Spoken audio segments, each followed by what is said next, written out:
हिंद, आप सभी का स्वागत है एबीसी कोचिंग यूट्यूब चैनल में। इस वीडियो में क्लास 11th सब्जेक्ट बायोलॉजी अर्थात जीव विज्ञान के most important VVI objective question देखने वाले हैं, जो कि आपकी बोर्ड परीक्षा में पूछे जा सकते हैं। तो सभी छात्र अंत तक बने रहें और इसको एग्जाम से पहले अच्छे से रिविजन जरूर कर लीजिएगा।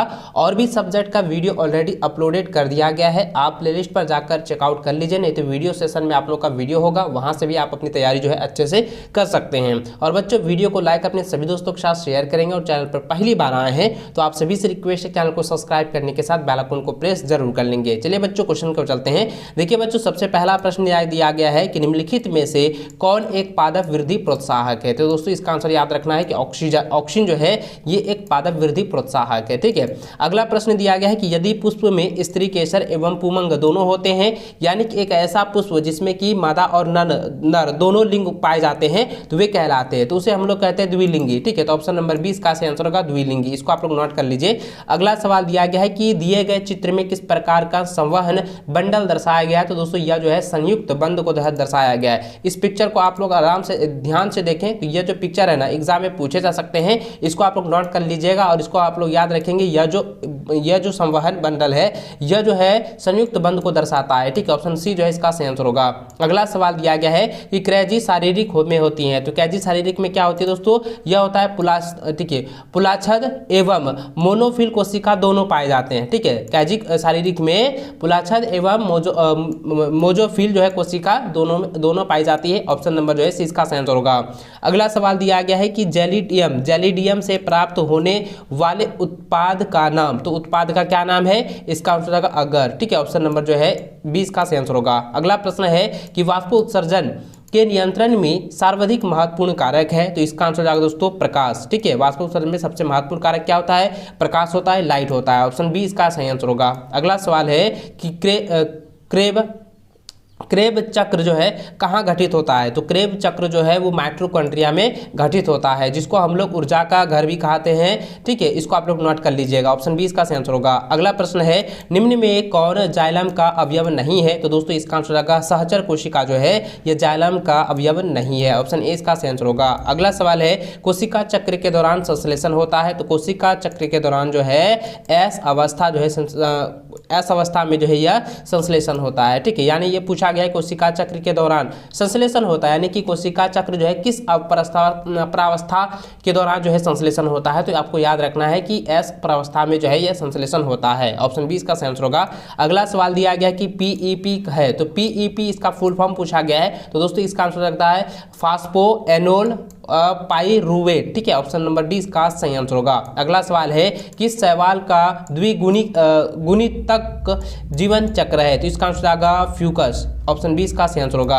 अगला सवाल दिया गया है कि फ्लोएम से स्थानांतरित होने वाला शर्करा है। तो इसका दोस्तों आंसर होगा सुक्रोज। ठीक है। ऑप्शन नंबर 20 का सही आंसर होगा। अगला है किण्वन द्वारा बनने वाला अंतिम उत्पाद है। तो इसका आंसर होगा ethyl alcohol. Option number C इसका सही आंसर होगा। अगला प्रश्न है कि अंतपूर्व, ठीक है, अंतपूर्व का दीर्घ कारक के कारण होता है। तो इसका आंसर जाएगा जिबेरेलिन। ठीक है। ऑप्शन नंबर ए इसका सही आंसर होगा। अगला प्रश्न दिया गया है कि पत्ती का, ठीक है, पत्ती का पर्ण मधोतक बना होता है। तो इसका आंसर दोस्तों पैरेकाइमा। ठीक है। पैरेकाइमा बना होता है। ऑप्शन सी इसका सही आंसर होगा। अगला प्रश्न दिया गया है कि निम्नलिखित में से किन पादपों में फास्फोरेसेंस नहीं होता है। तो फास्फोरेसेंस नहीं होता है, तो किस में नहीं होता है? C4 पादप में। ये कई बार एग्जाम में पूछा गया है, इसको आप लोग 100% रख लीजिएगा। अगला सवाल दिया गया कि पत्ती के मध्य में उपस्थित सुस्पष्ट शिरा कहलाती है। इसको हम लोग कहते हैं मध्य शिरा। ऑप्शन डी इसका सही आंसर होगा। अगला सवाल दिया गया है कि मानव में वृद्धि के लिए उत्तरदायी हार्मोन है। तो मानव में वृद्धि के लिए जो है GF जो हार्मोन सबसे ज्यादा उत्तरदायी होता है। इसको आप लोग याद रखेंगे, ग्रोथ हार्मोन। ठीक है। ऑप्शन नंबर ए इसका सही आंसर होगा। अगला सवाल है कि दूसरा सबसे बड़ा जंतु संघ है। तो जंतु संघ कौन है बच्चों? तो इसका आंसर आएगा मालस्का। ठीक है। ऑप्शन नंबर जो है सी इसका आंसर होगा मालस्का। अगला प्रश्न दिया गया कि शर्करा के बहुलक में पाए जाने वाला बंध। तो इसका आंसर हो जाएगा यह होता है गाइकोसाइडिक बंध। ऑप्शन नंबर जो है डी इसका सही व सटीक आंसर होगा। अगला प्रश्न दिया गया है कि हड्डी की पेशी से जोड़ता है। तो हड्डी को पेशी से जोड़ता है, कौन जोड़ता है? उसको हम लोग कहते हैं टेंडन। ठीक है, इसको आप लोग याद कर लीजिए, ऑप्शन ए इसका सही आंसर होगा। अगला सवाल है मानव नेत्र का सबसे भीतरी परत है, तो मानव नेत्र का सबसे भीतरी परत को हम लोग रेटिना कहते हैं, जहां पर जो है किसी भी वस्तु का प्रतिबिंब बनता है। ऑप्शन बी इसका सही आंसर होगा। अगला सवाल है कि एंजाइम है, एंजाइम क्या दोस्तों, वह है जैव उत्प्रेरक। ठीक है, ऑप्शन नंबर ए इसका सही आंसर होगा, इसको आप लोग नोट कर लीजिए। अगला सवाल है कि मानव हृदय का पेस मेकर है, तो मानव हृदय का पेस मेकर होता है एस ए नोड। ठीक है, S A node, option number जो है सी इसका सही आंसर होगा। अगला प्रश्न दिया गया है कि ग्लाइकोसूरिया है, तो ग्लाइकोसूरिया क्या है, यह जो है मूत्र से शर्करा की अधिक मात्रा जो है वो ग्लाइकोसूरिया है, तो ऑप्शन नंबर जो है सी इसका सही आंसर होगा। अगला प्रश्न दिया गया है दिए गए चित्र ए और बी का नामांकित चित्र बताइए, तो यहाँ पे देखिए ए और बी का जो चित्र दिया गया है, सबसे पहले यहाँ पे समझिए दोस्तों, यह जो है फेफड़ों का जो है यहाँ पे पिक्चर दिया गया है, और ये कहता है कि ये वाला जो ऑप्शन ए है ना, तो ये क्या है, तो यह जो है श्वास नली है। ठीक है, ये क्या है, श्वास नली है, आप इसको अच्छे से ध्यान में रखेंगे, यह जो है श्वास नली है। और बी वाला जो ऑप्शन दिया गया ये है फुसफुसी। ठीक है, फुसफुस इसको हम लोग कहते हैं। तो दोस्तों यहाँ पे क्या हो जाएगा, ऑप्शन नंबर सी इसका सही आंसर होगा। श्वास नली ए वाला हो गया और बी वाला क्या हो गया, फुसफुस हो गया। ठीक है, ऑप्शन नंबर सी जो इसका सही आंसर होगा। अगला प्रश्न दिया गया है कि इनमें से कौन यू बैक्टीरिया का उदाहरण है, तो इसमें कहता है इनमें से कौन जो है यू बैक्टीरिया का उदाहरण है, तो दोस्तों इसका आंसर होगा साइनोबैक्टीरिया। ऑप्शन नंबर जो है ए इसका सही व सटीक आंसर होगा। अगला प्रश्न दिया गया है कि वह जंतु उत्तक जो किसी अंग और अंग भाग से ऊपरी और भीतरी सतह पर पाया जाता है, तो इसको हम लोग कहते हैं उपकला। ऑप्शन नंबर सी इसका सही आंसर होगा। अगला प्रश्न दिया गया है कि सिस्टेमा नेचुरी लिखा गया है, तो किसने लिखा है, तो लिनियस द्वारा लिखा गया है, तो ऑप्शन नंबर डी इसका सही आंसर होगा।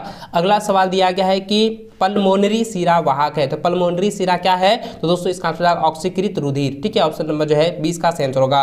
अगला सवाल है कि कार्बोहाइड्रेट पाचन की शुरुआत होती है, तो यह जो है मुख से जो है शुरुआत की जाती है, यानी कि मुख में जो हमारे लार ग्रंथि है ना, उसके द्वारा ही जो है कार्बोहाइड्रेट का पाचन का जो है शुरुआत की होता है, तो ऑप्शन नंबर ए इसका सही आंसर होगा। अगला सवाल दिया है कि 4 कोष्ठक हृदय पाया जाता है, तो किस में पाया जाता है, तो मगरमच्छ में पाया जाता है। आप इसको नोट कर लीजिए, 4 कोष्ठक हृदय किसमें पाया जाता है, मगरमच्छ में। ऑप्शन ए इसका सही आंसर होगा। अगला सवाल है कि युगली निर्माण होता है, युगली निर्माण किसमें होता है, जाइगोटीन में। ऑप्शन नंबर जो है बी इसका सही आंसर होगा। अगला सवाल दिया गया है कि 805 राइबोसोम की इकाई है, तो 805 राइबोसोम की इकाई होता है, 605 और 405। ऑप्शन नंबर जो है सी इसका सही व सटीक आंसर होगा। अगला सवाल दिया गया है कि बोलस, ठीक है, बोलस क्षारीय माध्यम से पार होने के पश्चात कहलाता है, यानी कि बोलस क्षारीय माध्यम से पार होने के पश्चात जो है क्या कहलाता है, ये पूछा गया है। तो बच्चों इसका आंसर आएगा चाइम। ठीक है, ऑप्शन नंबर 20 का सही आंसर होगा। तो दोस्तों इस वीडियो में बायोलॉजी के मोस्ट इंपॉर्टेंट ऑब्जेक्टिव क्वेश्चन आप लोगों को बताए हैं, इसको आप लोग एग्जाम से पहले अच्छे से रिवीजन जरूर कर लीजिएगा। और बच्चों वीडियो को लाइक शेयर करते हुए चैनल पर नए हैं, चैनल को सब्सक्राइब भी आप लोगों को जरूर कर लेना है। मिलते हैं नेक्स्ट में, तब तक जय हिंद, वंदे मातरम।